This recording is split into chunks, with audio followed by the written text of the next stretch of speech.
an X-Wing. One X-Wing? Great. We're saved. Why didn't Cara Dune recognize Luke Skywalker? Who's this guy?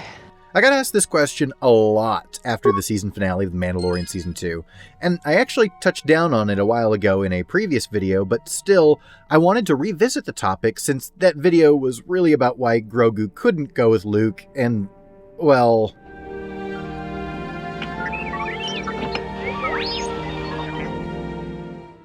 Liar! Anyway, everyone thought that this was odd that Cara Dune, a rebel special forces drop trooper, didn't recognize the Jedi hero of the rebellion.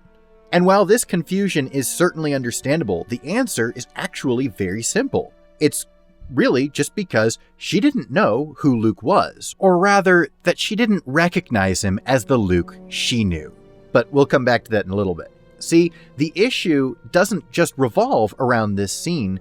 It's important to remember that when Mando told Cara that he was looking for more of Grogu's kind, more Jedi, she still didn't send him in Luke's way, and when she encounters Grogu's abilities in Season 1, she still doesn't really know what the Force is, and she's in the room when the Armorer tells her about the sorcerers known as Jedi, and still doesn't say that she knows of any Jedi associated with the Rebellion. See, it seems consistent throughout both seasons that she has no idea that there is a Jedi associated with the Rebellion, but it's not relegated just to her.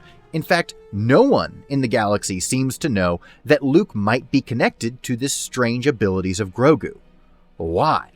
Well, first we need to establish the Mandalorian's timeline in canon, which is about 5 years after Endor and 9 years after the Battle of Yavin. While there isn't much more to say about that for now, it will be important later. During the war between the Rebellion and the Galactic Empire, propaganda was a huge part of that war effort from both sides, both the Rebellion as well as the Empire. And from the Empire side, they were largely ignoring the abilities of Luke as to prevent hope from spreading through the galaxy. And you'd think that the Rebellion would want to counteract this, saying that there was still hope, but that wasn't actually the path that they chose. Established in the Star Wars canon book, Propaganda, A History of Persuasive Art in the Galaxy, it goes into great detail about the propaganda methods used by both the Empire as well as the Rebellion. And while the Rebellion did advertise the exploits of Luke in the Rebellion, it was not for his exploits as a Jedi. Most of the propaganda focused on the no-name farm boy who flew an X-Wing and destroyed the first Death Star. Furthermore, during the Battle of Endor, most of the galaxy had no idea that Luke himself was on board the second Death Star, because most of the publications around the battle focused on the ground team as well as the space battle. But the conflict between Vader, the Emperor, and Luke was very private. It wasn't something that the galaxy knew about or talked about, with really Leia being the only other person who knew what was going on or where Luke actually was. This is important because I think we as the audience tend to assume that the people in the galaxy know the same things we do, without thinking that some events might actually be secret or private. Luke's battle on board the second Death Star being one of those secret events that we, the audience, are privy to, where most people in the galaxy are not.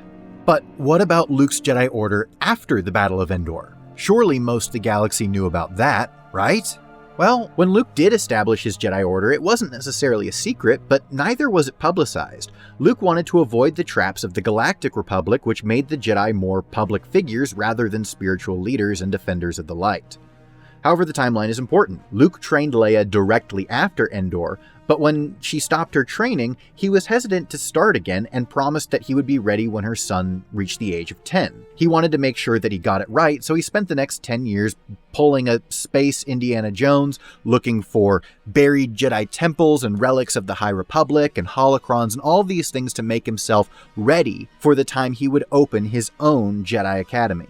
Before The Mandalorian Season 2, we were led to believe that this did not begin until the time that he took on Ben Solo, 11 years after Endor, or about 6 years after The Mandalorian.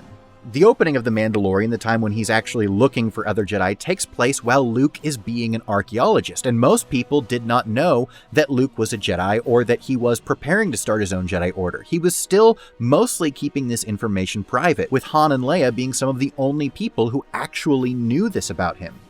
But you see, Luke was famous, and Cara Dune did know who he was, but not by the name Luke Skywalker. She knew him as Red 5, the X-Wing pilot who dealt the killing blow to the first Death Star.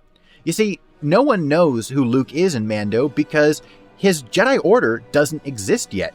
Grogu is his first apprentice after Leia. He was famous for being Red 5, the X-Wing pilot, not Luke Skywalker, Jedi Knight. The Jedi portion of his history was private at this point. It was a secret. It was something about a personal conflict between he and his father, and the rebel propaganda left that largely ignored. In fact, it's unclear how many members of the rebellion actually knew that Luke was a Jedi. Again, this wasn't necessarily a secret, but it wasn't something that they were publicizing.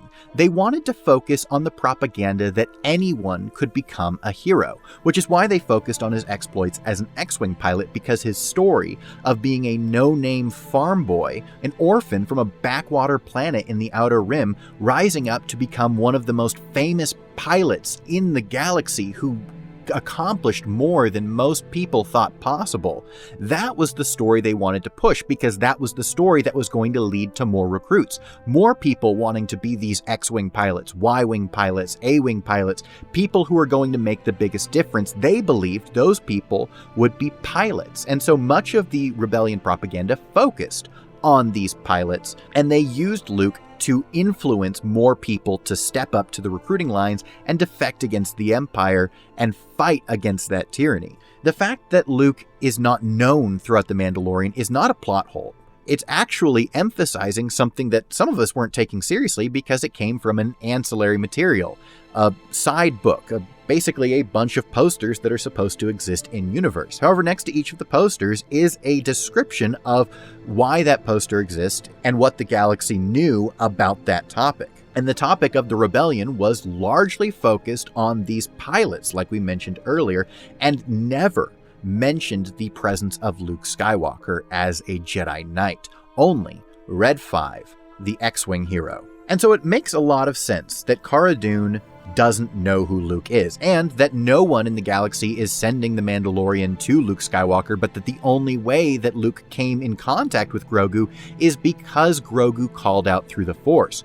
No one knew who Luke was, so no one was telling the Mandalorian that he existed. And I think that this is a great attention to detail and just showing us a little bit deeper of what the galaxy actually knew about Luke Skywalker at this time. I still believe that Luke Skywalker taking Grogu changes the course of history and that he will start his Jedi Temple earlier than we were previously led to believe. And because of that, I think we are going to see the reintroduction of the Jedi into the public awareness, where the people of the galaxy are going to now realize that Luke Skywalker is a Jedi Master and that he is bringing that light and hope back into the galaxy. But anyway, these are just my findings on the question of why no one was sending the Mandalorian to Luke Skywalker, and no one seemed to recognize him when he actually showed up to take Grogu. But I want to know what you guys think. Let me know what your thoughts down in the comments below, because as always, I want to know what you, my friends, have to say about our favorite galaxy far, far away.